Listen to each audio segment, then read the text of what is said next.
doing. You have 9 rows underneath, and you can see the different scores here. So let me go through the columns.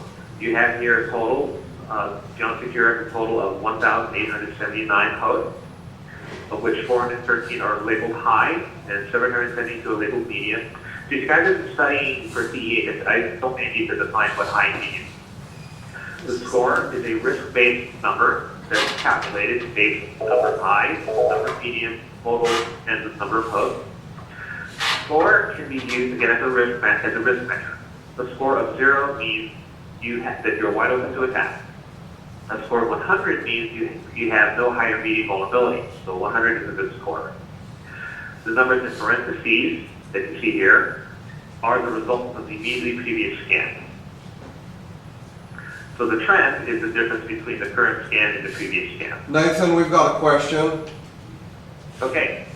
Can you put a probability of a value loss on one of those vulnerabilities should it be exploited, and measure or rank them then again by probable loss?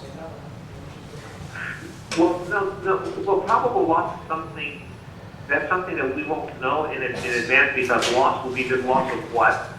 If you have certain assets that you have that are more important than others, you have the ability to change the score by weighing certain assets higher than others. That's something you do have the ability to do. So we just take an assumption, we just make an assumption that all assets are equal, and we calculate a score based on that. But for certain, if there's a certain service that you think are more important, you have the ability to show those as more critical. Therefore, the score will be weighted to show that if those particular servers are vulnerable, then the score will go up. So it's just a calculation just based on, again, just highs, mediums, and hosts in total. But we also have the ability, these numbers actually are at the level, this is a scan called company website, we actually have the score for each particular host. So you see here, we have different external websites, and this is a score for each one. So the score is broken down for each scan, each host server, each organization, each sub-organization. You can break this down in many different ways. Does that help? Yes. Okay. So let me show you a report of one of my, I'll show you this one. So this is a scan of a whole list of hosts. And again, you see the score here. So for example, you see this one has a 90, so you don't have to worry about this one so much. This one has a score of 0.5. You may want to look at this one. This one has a score of 0. You definitely want to look at this one. This one has 100, this one has 100, you don't have to worry about it so much. So this gives you a snapshot over what host you want to look at based on the numbers you see in your organization or sub-organization, which ones may require more or less attention. You have the ability to select a vulnerability report, which is the result of the last scan that was just performed in HTML, PDF, XML, and XLS. You can choose a report from the past. You select it, and you have the ability, again, within the 4 formats. We can give you a remediation report, which is a briefer version of the vulnerability report. So you have many different ways you can get reports. I'll show you that in a minute. Any questions about anything so far? Please don't be shy. Okay, so let me change the share a little bit. We stopped it. Let me give you another share of my desktop. Okay. So let me give you an example of a report. So this is an example of a report. If you have if you're running an MSP, what you can do is you can have, again, for your display, you can have these different different companies, these different clients underneath a separate organization.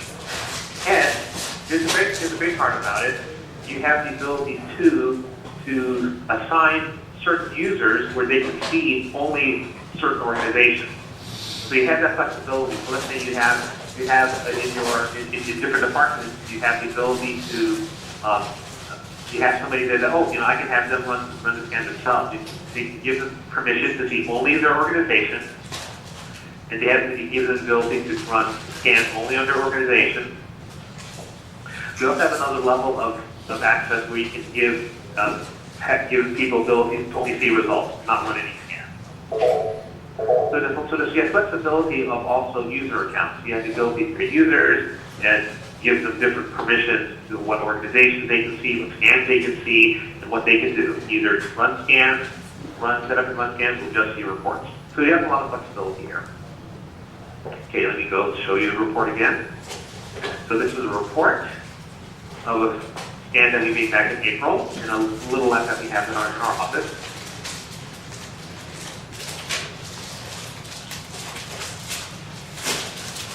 I'm hearing some noise. Is there something going on? We're good. Okay, I'll keep going. So here's the introduction. We show you the listing of the host. We have a listing, another listing in the table down below. We tell you the time the scan finished. We show you the vulnerability trend. So if the scan has been run repeatedly, in this case run daily, we show you a trend of the high and medium vulnerabilities over the days, over whatever time frame that you have. The remediation focus is the scoping, where this one says apply the top 30 remediations, remediate 17% of the vulnerabilities, affecting 8 hosts, we have 18 hosts. So this says that there's a lot of remediation needs to be done. Given this line here is 350, there's a lot of remediation needs to be done for this scan. This will probably prove some interest. For further information, you can give reports. These are just different formats for your report. The information is basically the same. You just put it in a different form for either an end user or an auditor. So, for example, the SOX and HIPAA and the PCI compliance reports are deemed acceptable, and they have been given to auditors. They're perfectly fine with it. A remediation report just shows the remediation section of the report. It's much shorter. I'm going to use this report, the Stanford report, as a backup and to give more information. This report by default is the one that is sent to you when a scan is finished. And if a person has only the ability to see reports, they can click on the link that they get their own report. If they get this copy of report copy, they can get their own version, whatever format that they want. So we have a summary. And we have a table here of the high-level numbers of the scan. So we have the scan name. We show the total, broken down high, medium, and low. We show you a list of the hosts. If there are 200 hosts, we will show you all of them, where everything that was scanned, broken down high, medium, and low. Again, the purpose of these different breakdowns is to give you different views over what you can, where your highs and mediums and lows are, so it helps you determine what you should remediate first. So we have a listing here by service and risk level. So we show you the port number, the protocol, again broken down high, medium, and low. We will show you the protocols, the services that we saw vulnerabilities. So this scan had a lot of vulnerabilities in different port numbers. And then to show you by category, which is the families in which we put our different tests. Just to give you another picture. So for example, we have your web servers, policy checks, server-side scripts. These have high numbers, so these are ones, encryption authentication, we want to look at these. We show you, again, the number at the very top of the table. This is just a graphical version of it, broken down high, medium, and low. And we show, again, graphical form for the table of the top 3 to 5 hosts that have the greatest number of high vulnerabilities. So this one says .168, .169 have 109, 105 vulnerabilities, etc. Again, this gives you a view of which host you may want to work on first. So what point is this again just help you guide you over to make your work effective. And then as you get to the vulnerabilities, there's they're listed in descending order of importance. So for this particular scan, PHM for diversion detection is the top one. There are 5 flow centers that where it was found. There's 7 instantiations. 129 and 154 each have 2 instantiations of the vulnerability. We show you, in this case, server-side script, we will show you what we found. Again, we don't read the banners. We do behavioral testing to determine what version you're running. Let me just do the second vulnerability. It's actually more helpful.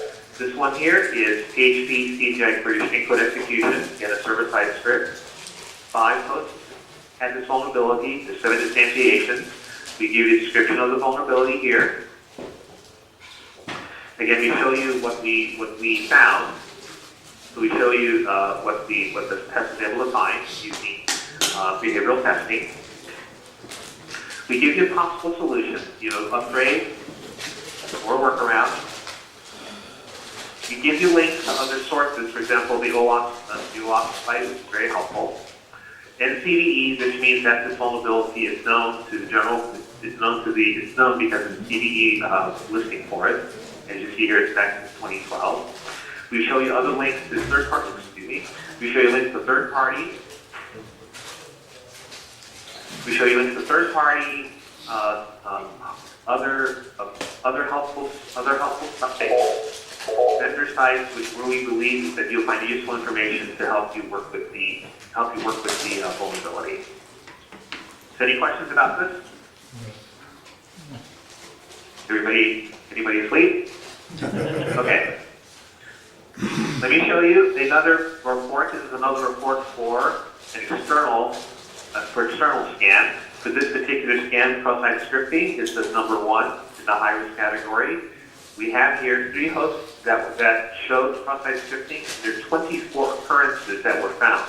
When we do web scanning, we will actually crawl the site as best as we can. If we don't have any credentials, we'll still try to crawl the site as best as we can. So that's why you have 24 occurrences listed here of the 3 sites. So there's 4 occurrences, for example, for demo test fire. There's 4 occurrences at 443, 4 occurrences for 14. Again, we show you a description of vulnerability. We show you with cross-site scripting, we show you the URL that it is crawling. We show you the parameter, the vector. We show you the request we sent. And more importantly, we send you the response that we received from the server that holds our test that this is indeed a cross-site scripting vulnerability. The reason why this is important, as Rusty told you before, we have a very low false confidence rating. And the reason for this is, again, we do behavioral testing, not banner reading. The problem with banner reading, as some of you here already know, is that banner reading is not completely accurate. You have version 10 of something running, therefore version 9 is fixed, version 10 is vulnerable. And that may not be true because the patches may not have come in properly. Maybe pieces of version 9 that are still haven't been properly fixed. So they will still find, so they may still be things that are vulnerable. We will find them. A banner text will not find them. There may be things that in version 10 that have been remediated through other remediation activities that we've done. So, we run actual tests. We don't just read the banners. As an example of this, there was a time previously, the recent past couple of months, where a customer said, "Hey, your scanner did find the jQuery cross-site scripting problem. This jQuery, we have you running an old version. This other scanner showed us that there's a cross-site scripting problem. How come you guys can fix it?" So I sent our report to our experts and I asked, "Hey, how come this other scanner found cross-site scripting?" We did. And we looked at the report, and the response was, because of they're running an old version of jQuery, which should be remediated. But the reason why cross-site scripting wasn't found was because of the way they architected, the way they set up their site. The cross-site scripting vulnerability was not exploitable. So even though the new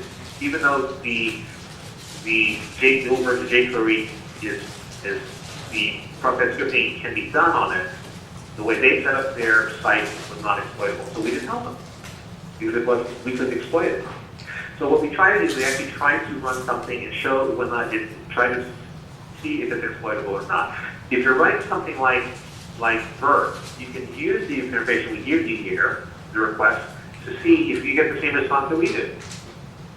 Or if you have a pen tester, a person or a team, you can give them these reports and say, hey, here's the vulnerability assessment report. Use this also if you want to, do some pen tests. If you want to, you have to help for your pen test. So this will help. This will actually help you if you want, especially with an internal, network, to help the test team. So we show you all 24 edge cases of this that we have listed. Now let me show you another. Report. This is the remediation. So this is a remediation. Top 30 remediation with risk and details. Apply the top 30 remediations. Remediation strategies to the vulnerabilities on 6 hosts. Again, there are 18 hosts. For remediations in many other reports, we don't show the low vulnerabilities because lows are basically means you're just revealing information, and you should still fix them after you fix the high remediation. So this gives just a quick listing of the remediation.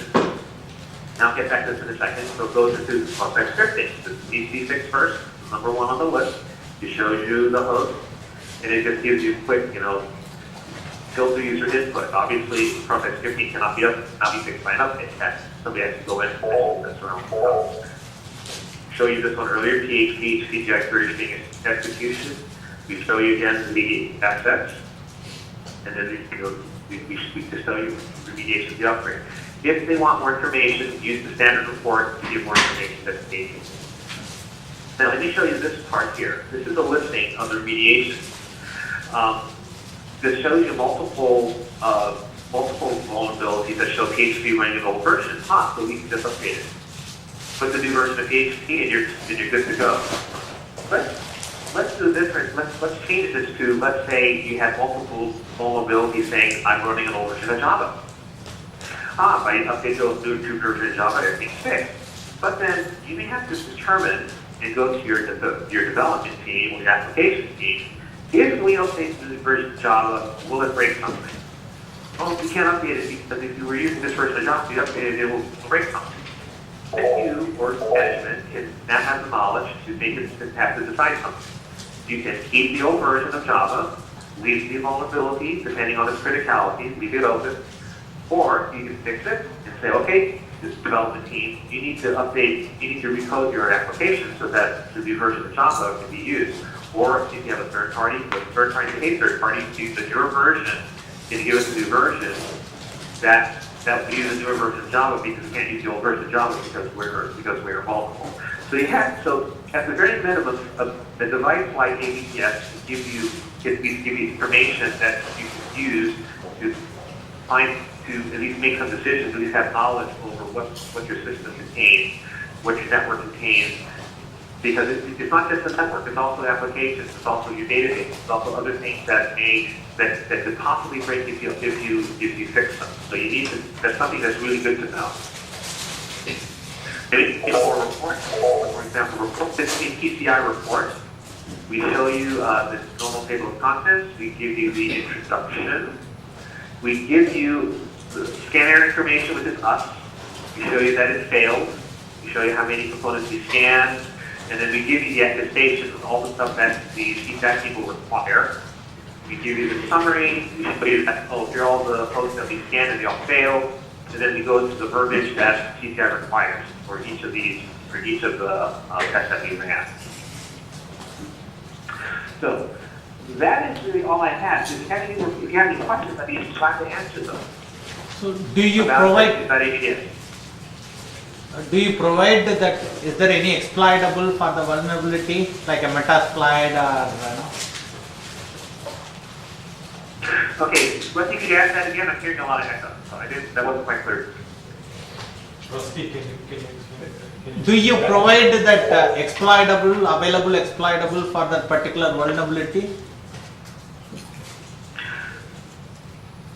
I heard particular vulnerability. I'm sorry, it's still an echo, so Do you provide bug repeat? the exploitable, available exploitable for that vulnerability. Exploitable? Yeah. His question is, do you provide the exploitable for the particular vulnerability? Right? Right. For example, You mean like Metasploit, that kind of thing?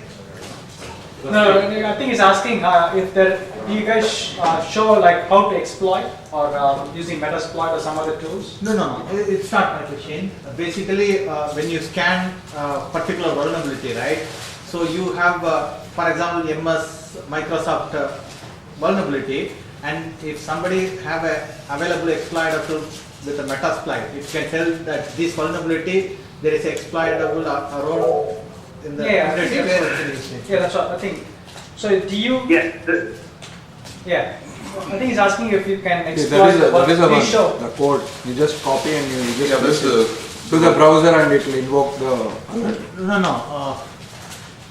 If if the test is something that we can do to demonstrate that the exploit exists, we will have it in the test.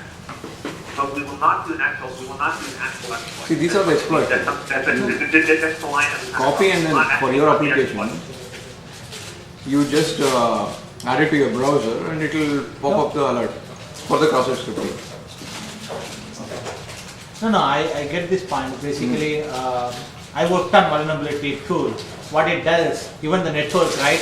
When you find some vulnerability on a system and it tells this particular vulnerability, there is a exploitable available through Metasploit or Core Security or Kali or different tool, so that it tells me that even though I have to remediate this vulnerability immediately, not all vulnerability can be exploited, right? Using that, right? I think that's another table they showed, right? I think yeah.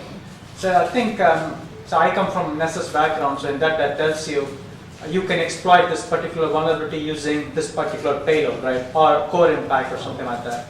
So does this tool tell you which exploit to use? Not for web application, I'm talking generally. See, I don't understand why that is required because they have already shown that it is exploitable. Just copy paste it. It will. As a feature is. See, in case if they don't know how to exploit, then they can give the reference. Okay, it can be exploited by these things. So, see, not all vulnerability you can exploit. Okay, if there is a vulnerability weakness in the system, right? So you cannot use that vulnerability to take a control of that particular system. So the people go and write a module, the payload, and give a plugin kind of a. Even when what you do in Metasploit, you search the database, right? And then you apply that particular, vulnerability, you know what exploit, and then use that to get the control of the machine, right? So what they do, the vulnerability, they tell us, okay, this particular vulnerability already there is exploitable, written exploitable available, so and so tool, like a Metasploit or kind of a thing. So that, when you are a pen tester, when you go there, you can directly search and do that, right? Sometimes if they are not able to break is what I mean to say. They have already broken it and they have given the POC. You have to just. No, they didn't broken. Vulnerability scanner is not they broken it. That vulnerability. But what I scanner- see the report, all these things are not. It's based on that application is what I feel. No, they are saying the response based on the response. It is not. That's why they call it as vulnerability. It's vulnerability. It only give. It is not a pen test tool. So I think I have a quick question. One quick question. So is it a consultant version or is it more for a company to deploy and scan? Sure, what's that question again? Is that a consultant's licensing model for this product? Or is it just more for a company-wide scanning? Well, this can be used for, we definitely encourage you to use it for company-wide because it's a good thing to have so that we can try to find problems at different servers, different devices and your endpoints. But keep in mind, with the previous discussion, and I think this was made clear in the discussion I just heard, that this is a vulnerability scanner. Does not, you try to find things that can be exploited, but it's not let me exploit. We're not like Metasploit. We're not like that. No, I This think is my a question. vulnerability scanner just for those only. No, my question is if I'm a consultant going to different companies, can I take this tool and scan different networks? Yes. Or is this, you can, okay. Because I thought this is more of deploying. You have to have that number of licenses, of course. Okay. Yes, absolutely, you can scan different networks, but the great part is if you, for example, bring in a portable LSS, or if you just install an LFS into different customer networks, you can manage them all from here, and you can scan the different networks as you see fit, and you can organize in such a way so that, again, each customer has their own organization. And if you feel that there are people within that organization that can be trusted with running their own scans, you can give them permission to run their own and have them see only their organization. This is pretty flexible in that regard. I have a question here. How different is this tool from AppScan or WebInspect? Did you get that, Nathan? Nathan, How how? often?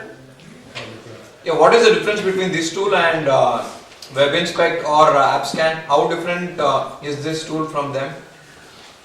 I'm more familiar with Nessus. I'm not familiar with AppScan or Retina, but I can tell you that one difference between this and Nessus is that Nessus will give you, for some of the results, I've seen them.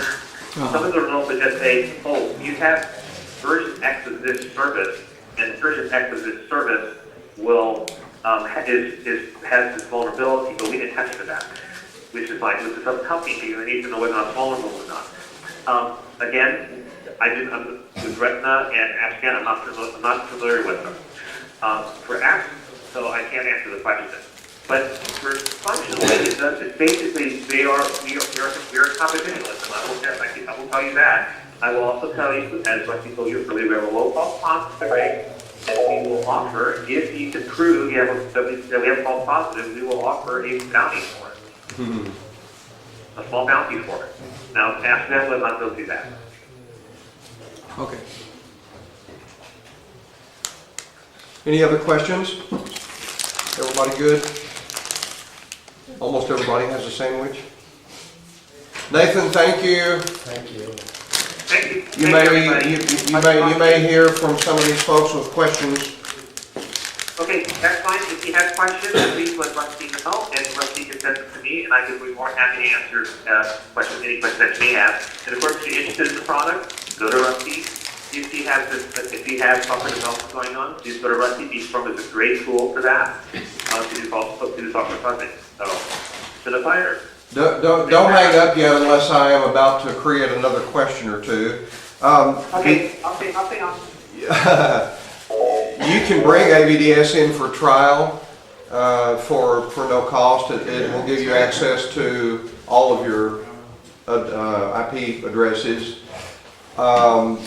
You can generate all the reports you want.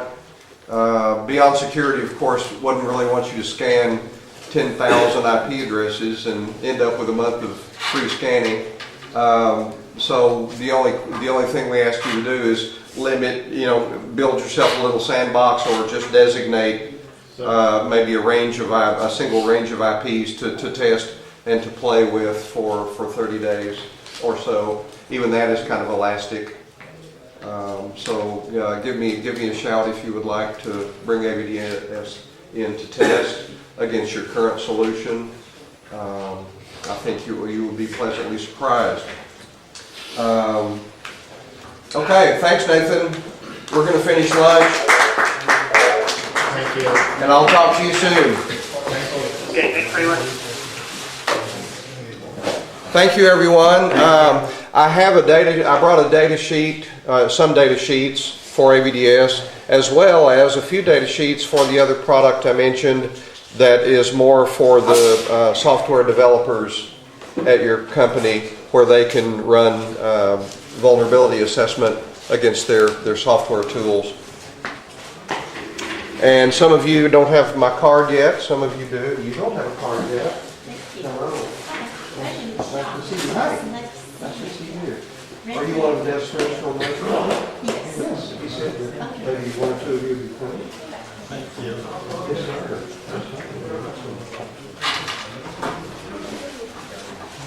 You guys come on too.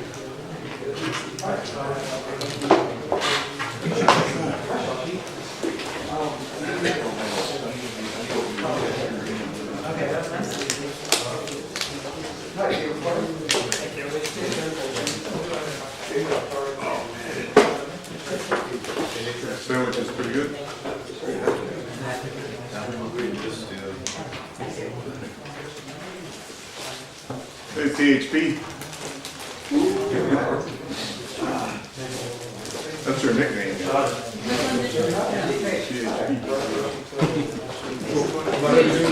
Thank you. I told them, why are you guys using my name? I need license Satish, fees. what did he say? Rusty said. Yeah. Take care. I know Oh, thank you. What is this for? No problem. He's doing it. Are you feeling better today? Oh, you got one next week? Hey, thanks for the sandwiches. You're welcome. Are they good?